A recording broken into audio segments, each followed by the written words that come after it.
والتين والزيتون وطور سينين وهذا البلد الأمين لقد خلقنا الإنسان في أحسن تقويم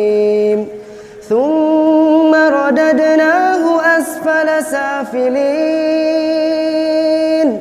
إلا الذين آمنوا وعملوا الصالحات فلهم أجر غير ممنون